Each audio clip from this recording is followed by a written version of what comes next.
Hello అండి, welcome back to our channel. ఈరోజు story villain husband episode 49. ఇక స్టోరీలోకి వెళ్తే అందరూ బ్రేక్ఫాస్ట్ కోసం డైనింగ్ టేబుల్ దగ్గర అసెంబుల్ అయ్యాక వడ్డించడానికి పైకి లేస్తూ ఉన్న శైలు రేణుకాలను ఆపి కుక్ అండ్ మెయిడ్ సర్వ్ చేస్తారు, మీరు కూడా మాతో పాటు బ్రేక్ఫాస్ట్ చేయండి అని వినయ్ మహదీర్ చెప్పగానే వీళ్ళు సరే అని నవ్వుతూ చెప్పి ఎవరి హస్బెండ్స్ దగ్గర వాళ్ళు కూర్చోగానే ఇద్దరు మెయిడ్స్ అండ్ ఇద్దరు కుక్స్ అందరికీ సర్వ్ చేస్తూ ఉంటారు. నోరూరించే రకరకాల బ్రేక్ఫాస్ట్లతో డైనింగ్ టేబుల్ చాలా కలర్ఫుల్గా ఉంది. ఇడ్లీ, దోశ, పోహ, ఆలూ పరాటా అండ్ ఉప్మా, పెసరెట్టు, కారం దోశ అంటూ అందరికీ ఇష్టమైన బ్రేక్ఫాస్ట్లతో పాటు అల్లం చట్నీ, టమోటా, పల్లీ చట్నీ, కొబ్బరి చట్నీ అంటూ 4 రకాల చట్నీ స్పెషల్గా చేయించుంటారు. ఎవరికి నచ్చిన బ్రేక్ఫాస్ట్ వాళ్ళకి మెయిడ్ సర్వ్ చేస్తూ ఉంటే అందరూ ఇష్టంగా తింటూ ఉంటారు. బట్ జై మాత్రం తనకి rolled oats with blueberry smoothie and 1 brown bread roast with peanut butter, 2 boiled eggs కావాలి అని అడుగుతాడు. అన్నయ్య, ఈ ఒక్కరోజు నీ డైట్ని పక్కన పెట్టేసి ఈ బ్రేక్ఫాస్ట్ చెయ్యొచ్చు కదా, కళ్ళ ముందు ఇన్ని వెరైటీస్ కనిపిస్తూ ఉంటే ఎప్పుడు కూడా నీ డైట్ ఫుడ్నే తింటూ ఉంటావు. ప్లీజ్ అన్నయ్య, ఈ గీ దోశ ట్రై చేయి, చాలా ఎమ్మీగా ఉంది. Half Maya, you know that కదా, నేను మార్నింగ్ అంత హెవీ ఫుడ్ తినలేను అని. మెయిడ్ తను తెచ్చినవి తీసుకొని రావడంతో వాటినే తింటూ ఉంటాడు. కళ్ళ ముందు ఇంత టేస్టీ ఫుడ్ పెట్టుకొని గడ్డి తింటానంటాడేంటే వీడు అని ఆద్య వేసిన సెటైర్కి మాన్య నవ్వుతూ, డబ్బు సంపాదించడానికి అడ్డమైన గడ్డి తింటారు అన్న సామెత ఉంది కదా అమ్ము, బట్ ఇక్కడ చిన్న చేంజ్, ఎంత డబ్బు సంపాదించినా తినేది మాత్రం గడ్డే అని మాన్య అనడంతో ఆద్య మాన్య నవ్వుకొని తమ ప్లేట్లో ఫుల్గా అన్ని వెరైటీస్ పెట్టుకొని కుమ్మేస్తూ ఉంటారు. వీళ్ళేంటి తిండికి వాచిపోయినట్టు ఇలా తింటున్నారు, బకాసురులతో బఫేకి వచ్చినట్టు ఉంది అని తల కొట్టుకుంటూ జై వైపు చూసిన అమర్కి జై ఏదో సీరియస్గా థింక్ చేస్తూ కనిపిస్తాడు. రే ఏంట్రా అంతలా ఏం ఆలోచిస్తున్నావు? ఇందాకటి నుంచి చూస్తున్నాను, ఏదో సీరియస్గా ఆలోచిస్తున్నావు, ఏమైంది నీకు? అదేం లేదమ్మర్, నేను నార్మల్గానే ఉన్నాను కానీ ఫస్ట్ బ్రేక్ఫాస్ట్ చెయ్యి, మనం బయటకు వెళ్ళాలి అని కాస్త సీరియస్గా చూస్తూ చెప్తాడు. వాట్, బయటకా? ఓహో నేను రాను, నేను ఆనంద్ బయటకు వెళ్తున్నావు, నువ్వు కావాలంటే ఆర్యంతో వెళ్ళు, ఇవాళకి నన్ను వదిలేసేయి అని చెప్పి తింటూ ఉన్న అమర్ని చూసి, నిన్ను రమ్మని అడగడం లేదు, వెళ్తున్నామని ఇన్ఫర్మేషన్ ఇస్తున్నా, సో అన్నీ మూసుకొని పద అని చెప్తున్న జైను చూసి పళ్ళు నూరుతూ కూర్చుంటాడు. రుద్ర మాయా వైపు చూసి తింటూ అనుకోకుండా ఆద్యాన్ని చూసిన తనకి ఆద్య మొబైల్లో ఎవరికో టెక్స్ట్ చేస్తూ బిజీగా కనిపిస్తుంది. Something is fishy.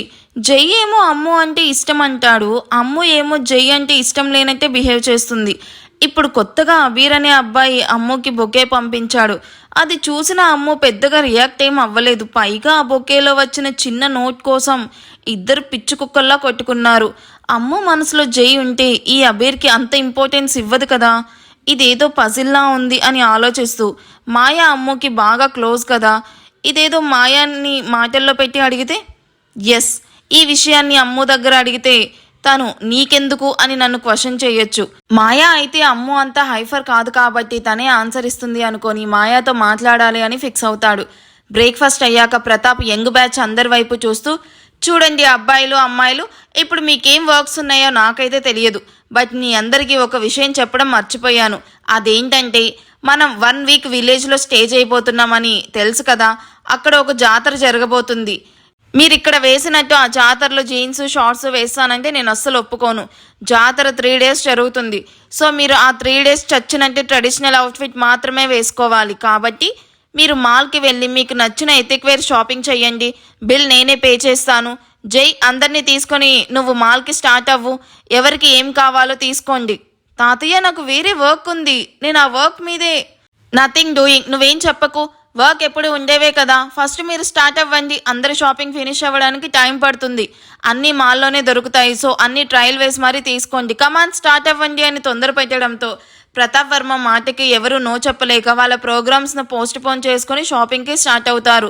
ఏయ్, ఇది నా సీటు అంటూ మాన్య వెళ్ళి కార్లో కూర్చోగానే, దీనికి నేను డ్రైవర్ డ్యూటీ చెయ్యాలా ఇవాళ అని డ్రైవర్ సీట్లో కూర్చుంటూ మాన్య వైపు చూస్తాడు. మాన్య ఇవాళ చూసే కొద్దీ చూడాలి అనిపించేంత అందంగా ఉంది. అందుకే మాన్యతో ఇప్పుడు గొడవ పడి తన మూడ్ స్పాయిల్ చేసుకోలేక ఎఫ్ఎం ఆన్ చేసి వెనక సీట్లో కూర్చున్న ఆనందను చూసి చిన్న స్మైల్ ఇస్తాడు. మరో కార్లో ఆద్య మాయ వెనక సీట్లో సెటిల్ అయితే జై రుద్ర ఫ్రంట్ సీట్లో కూర్చుంటారు. అండ్ డ్రైవింగ్ సీట్ జై తీసుకొని మిర్రర్ సెట్ చేసుకుంటూ ముందుగా ఏ మాల్కి వెళ్దాంరా అంటూ మాయా వైపు చూస్తాడు. అన్నయ్య ఫస్ట్ మీ అబ్బాయిల షాపింగ్ ఫినిష్ చేద్దాం, ఎందుకంటే మాది కాస్త టైం పడుతుంది. సో మీది త్వరగా అయిపోద్ది కాబట్టి మీ షాపింగ్కి స్టార్ట్ చేద్దాం. ఓకేరా అంటూ జై తనకు తెలిసిన మాల్ వైపు వెహికల్ మూవ్ చేయగానే వెనకే ఫాలో అవుతాడు అమర్. జై రుద్రతో మాట్లాడుతూ రుద్ర మర్చిపోయిన సిటీను తనకి గుర్తు చేస్తూ ఎక్కడ ఏముంటాయా అని చెప్తూ సైడ్ మిర్రర్ వైపు చూసిన జైకి ఇందాక ఆద్యాను డాష్ ఇవ్వడానికి వచ్చిన కార్ తన సైడ్ మిర్రర్లో కనిపిస్తుంది. ఆ కార్ని చూసిన జై సైడ్ స్మైల్ వదులుతూ అమర్కి కాల్ చేసి మాల్ అడ్రస్ షేర్ చేసి అమర్ను ముందుగా రమ్మని తను వెనుక ఫాలో అవుతూ ఎవరికో మెసేజ్ డ్రైవ్ చేస్తూనే పంపిస్తాడు. మాల్ రీచ్ అవ్వగానే అమ్మాయిలు ముగ్గురు నవ్వుతూ మాల్లోకి వెళ్తే వెనక అమర్, ఆనంద్ అండ్ రుద్ర, జై వెళ్తారు. జై వెళ్తూ పార్కింగ్ ప్లేస్లో ఉన్న సీసీ ఫుటేజ్ క్యామ్ వైపు చూస్తూ అందరితో పాటు లోపలికి వెళ్ళి సెకండ్ ఫ్లోర్లో ఉన్న జెంట్స్ షోరూమ్ వైపు వెళ్తున్న అమ్మాయిలను ఫిఫ్త్ ఫ్లోర్లో ఉన్న గేమ్స్ జోన్లోకి తీసుకుని వెళ్ళి వాళ్ళను గేమ్స్లో ఎంగేజ్ చేసి కాల్ మాట్లాడుతూ పక్కకు వెళ్తాడు. ఆద్యాను వెతుకుతూ అక్కడికి వచ్చిన ఒక అబ్బాయి మొహానికి మాస్క్ పెట్టుకొని ఆద్య ఎక్కడుందా అని ఫ్లోర్ టు ఫ్లోర్ చూస్తూ ఫిఫ్త్ ఫ్లోర్కి రీచ్ అవుతాడు. అక్కడ స్నో వరల్డ్లో ఆడుకుంటూ ఉన్న ఆద్యాని చూసిన అతను ఆద్య వైపు కోపంగా చూస్తూ తన పాకెట్లో ఉన్న గన్ ఎయిమ్ చేస్తాడు. ఏ మాయా అంటూ ఇద్దరితో నవ్వుతూ మాట్లాడుతున్న ఆద్యాని చూస్తున్న అతనికి కోపం నిమిషానికి పెరుగుతూ ఉంటే గన్ మీద తన పాకెట్లో కర్చీఫ్ అడ్డు పెట్టుకొని ఆద్యాను చూస్తూ ట్రిగ్గర్ మీద నొక్కగానే కరెక్ట్గా ఎవరో అబ్బాయి అటుగా వెళ్తూ ఆ బుల్లెట్కి అడ్డు రావడంతో ఆద్యాకి తగలాల్సిన బుల్లెట్ ఆ అబ్బాయికి తగిలి స్పాట్లోనే చనిపోతాడు. బుల్లెట్ సౌండ్కి భయపడ్డ అందరూ రక్తపు మడుగుల్లో పడున్న అబ్బాయిని చూసి భయపడుతూ గట్టిగా కేకలు పెడుతూ అక్కడి నుంచి పరుగులు పెడతారు. అప్పటి వరకు ఎంతో సందడిగా ఉన్న ఆ ప్లేస్ ఒక్కసారిగా గోలగోలగా మారడంతో ఆ అరుపులకి భయపడ్డ అమ్మాయిలు కూడా భయంతో అరుస్తూ ఉంటారు. ఆ అరుపులకి కాల్ మాట్లాడుతూ ఉన్న జై అక్కడికి వచ్చి చనిపోయిన అబ్బాయిని చూసి గాయ్స్ మూవ్ అంటూ గర్ల్స్కి ప్రొటెక్షన్ ఇస్తూ అక్కడ నుండి కాస్త పక్కకు తీసుకుని వెళ్తాడు. ఆద్య భయపడుతూ చుట్టూ చూస్తూ ఉండగా తన పక్కనే ఉన్న బెలూన్స్ అన్ని బుల్లెట్ వదలడం వల్ల ఒక్కొక్కటిగా బర్స్ట్ అవ్వడం చూసి అమ్మా అంటూ పక్కనే ఉన్న జైను హత్తుకుంటుంది. మాయా, రుద్రాను, అమర్ను, మాన్య కూడా అలాగే పట్టుకొని భయపడుతూ ఉంటారు. జై ఆద్యాను అలాగే పట్టుకొని తన డేగా కళ్ళతో చుట్టూ చూస్తూ ఉన్న జైకి ఒక అబ్బాయి పిల్లర్ వెనుక దాక్కుంటూ కనిపించగానే ఆద్య కామ్ డౌన్ అంటూ ఆద్యాను రుద్ర చేతిలో పెడుతూ బ్యాక్ సైడ్ నుండి డౌట్ రాకుండా వెళ్ళి పిల్లర్ వెనుక దాక్కొనున్న వాడి కాలర్ పట్టుకొని ముందుకి లాక్కొచ్చి ఆద్య కాళ్ళ దగ్గర పడేస్తాడు. వాడు తల పైకెత్తి ఆద్య వైపు చూడగానే వాడిని చూసిన ఆద్య షాక్ అవుతూ నువ్వా అంటూ అరవడం చూసిన జై ఆద్య వైపు చూస్తూ వీడు నీకు తెలుసా అని అడగగానే తెలుసు అన్నట్టు తలూపుతుంది. జై వాడి మెడ వెనక పట్టుకొని పైకి లేపి ఎవర్రా నువ్వు, అమ్ము వైపు ఎందుకలా గన్ మెయిన్ చేస్తూ ట్రిగ్గర్ మీద ఫింగర్ పెట్టావు, నీకు తన మీదున్న గ్రడ్జ్ ఏంటి అని కోపంగా అడుగుతూ తన మొబైల్కి వచ్చిన పిక్ వైపు చూస్తూ మొహాన్ని సీరియస్గా పెట్టుకొని మార్నింగ్ ఆద్యాను ఎందుకు నీ కార్తో చంపాలనుకున్నావు, నీ మోటివ్ ఏంటి అని అడుగుతూ పళ్ళు ఊడొచ్చేలాగా లాగి పెట్టి కొడతాడు. వాట్, ఆద్యాను చంపాలని ట్రై చేశాడా అని అందరికంటే ముందుగా రియాక్ట్ అయిన రుద్ర వాడి కాలర్ పట్టుకొని కోపంగా చూస్తూ ఎందుకు తనని చంపాలనుకున్నావు అంటూ ఎలా పడితే అలా కింద పడేసి కొడుతూ ఉంటాడు. అప్పటికే ఆద్య వాడి వైపు కోపంగా చూస్తూ రుద్ర పక్కకు వచ్చి నిల్చుకొని లాగి పెట్టి కొడుతూ నన్ను చంపాలని చూస్తావా, నిన్ను చంపేస్తా అంటూ కోపంగా వాడి జుట్టు పట్టుకుని లాగుతూ కొడుతూ ఉంటుంది. అమ్ము కామ్ డౌన్ అంటూ మాన్య, మాయ ఆద్యాను కాస్త పక్కకు జరపగానే అప్పటికే జై రుద్ర కొట్టిన దెబ్బలకి ఆల్మోస్ట్ స్పృహ తప్పే రేంజ్లో ఉన్న వాడిని చూసి రే ఇంకా కొడితే వాడు చచ్చేలా ఉన్నాడు, ఆపన్ రాని ఇద్దరిని కాస్త దూరంగా జరిపి ఆనంద్ వాటర్ బాటిల్ తీసుకురాని వాటర్ బాటిల్ తీసుకుని వాడితో తాగించి పైకి లేస్తూ ఉండగా అక్కడికి పోలీసులు వస్తారు. వాట్స్ గోయింగ్ ఆన్, ఇక్కడ ఏం జరుగుతుంది అని హోటల్ మేనేజ్మెంట్ కంప్లైంట్ ఇవ్వడంతో అక్కడికి వచ్చిన పోలీసులు జైను చూసి సార్ మీరేంటి ఇక్కడ, ఎనీ ప్రాబ్లం అని అడుగుతాడు. ఈ కుక్క అని ఆ అబ్బాయిని మళ్ళీ కొడుతూ నాకు కావాల్సిన మనిషిని చంపడానికి ట్రై చేశాడు, లక్ బాగుంటే తనకేం కాలేదు, తనకేమైనా అయ్యుంటే వీడు చచ్చి కూడా అరగంట అయ్యుండేది అని వాడిని పోలీసులకు అప్పగిస్తూ వీడు లైఫ్లో బయటికి రాకూడదు, వస్తే మీరు చేస్తారు అని సీరియస్గా చెప్తూ వెంటనే వీడి మీద ఎఫ్ఐఆర్ ఫైల్ చేయండి, వీడి వల్ల ఆల్రెడీ ఒక ప్రాణం కూడా పోయింది.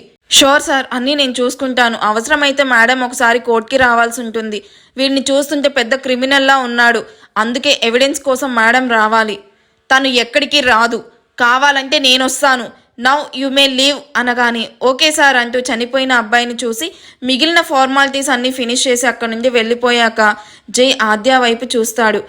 ఆద్య వైపు చూసిన జైకి ఆద్య బాగా డిస్టర్బ్గా ఉందని తన ఫేస్ చూస్తుంటేనే అర్థమవుతుంది. ఏదో సరదాగా షాపింగ్ అనుకుంటే ఏదేదో అయిపోయింది అని విసుగ్గా ఊపిరి వదిలి ఆద్య చేయి పట్టుకుని ఆ ఫ్లోర్లోనే క్యాఫిటేరియాకి తీసుకుని వెళ్తాడు. విచిత్రంగా ఆద్య ఒక్క మాట కూడా మాట్లాడకుండా జై వెనకే వెళ్ళడం చూసి మిగిలిన వాళ్ళు కూడా వెనకనే వెళ్తారు. జైని అందరి కోసం ఐస్ క్రీమ్ ఆర్డర్ చేసి అది రాగానే ముందున్న ఐస్ క్రీమ్ తింటుండగా ఎటో చూస్తూ ఉన్న ఆద్య వైపు చూసి చిన్నగా దగ్గుతూ, వాడెవడు, నిన్ను ఎందుకు చంపాలి అనుకున్నాడు, వాడికి నీకు గొడవ ఏంటి అంటూ ఆద్య ఎలాగో ఐస్ క్రీమ్ తినే మూడ్లో లేదు అని డైరెక్ట్గా పాయింట్కి వస్తాడు. వాడి పేరు కమల్, నా కాలేజ్లో వాడు నాకు సూపర్ సీనియర్. వాడంత రోగ్ను నా లైఫ్లోనే నేను చూడలేదు. మా కాలేజీలో ఒక అమ్మాయిని వాడి గ్యాంగ్ రేప్ చేసి చంపేశారు. దానికి నా ఫ్రెండ్ మెయిన్ ఎవిడెన్స్. అది సాక్ష్యం చెప్తే వీడు అరెస్ట్ అవ్వడం కన్ఫామ్ అని తెలుసుకొని యాక్సిడెంట్ పేరుతో చంపేశారు. అది చూస్తూ నేను మాన్య సైలెంట్గా ఉండలేకపోయాం. అందుకే ప్రూఫ్తో సహా అన్ని కోర్టుకి సబ్మిట్ చేసి కమల్ను జైలుకి పంపించాను. ఇది జరిగి కూడా 4 years అవుతుంది. బట్ వీడు జైలు నుండి ఎలా రిలీజ్ అయ్యాడో నాకైతే అర్థం కావడం లేదు. అండ్ నా మీద రివెంజ్ తెచ్చుకోవడానికి ఇన్ని ఇయర్స్ తర్వాత వచ్చాడు అని ఇందాక వాడిని చూసినప్పుడే తెలిసింది. బట్ పాపం నా వల్ల ఒక ప్రాణం పోయింది అని బాధగా చెప్తుంది. రిలాక్స్ అమ్మో, వాడు నిన్నే కాదు ఏ అమ్మాయిని కూడా కన్నెత్తి కూడా చూడకుండా నేను చేస్తాను. నువ్వు దీని గురించి మర్చిపోయి హ్యాపీగా మీ షాపింగ్కి వెళ్ళండి. ఆనంద్ వీళ్ళకి తోడుగా వెళ్ళు అని చెప్పడంతో ఆనంద్ అమ్మాయిలను తీసుకుని అక్కడి నుండి వెళ్ళిపోతాడు. ఆద్య వెళ్తూ వెళ్తూ వెనక్కి తిరిగి తనంటేనే చిరాకు పడే జై ఇవాళ తన కోసం తన ముందు నిల్చుకోవడం షాకింగ్గా అనిపిస్తూ ఉంటే జై వైపు చూస్తూ అక్కడి నుండి వెళ్ళిపోతుంది మన ఆద్య. వాళ్ళు వెళ్ళాక జై, అమర్, రుద్ర, కమల్ను అరెస్ట్ చేసిన పోలీస్ స్టేషన్కి వెళ్తారు. ఈ ఎపిసోడ్ ఎలా అనిపించిందో కామెంట్ చేయండి. వీడియో నచ్చితే ప్లీజ్ లైక్ చేయండి. Thank you for watching. Bye.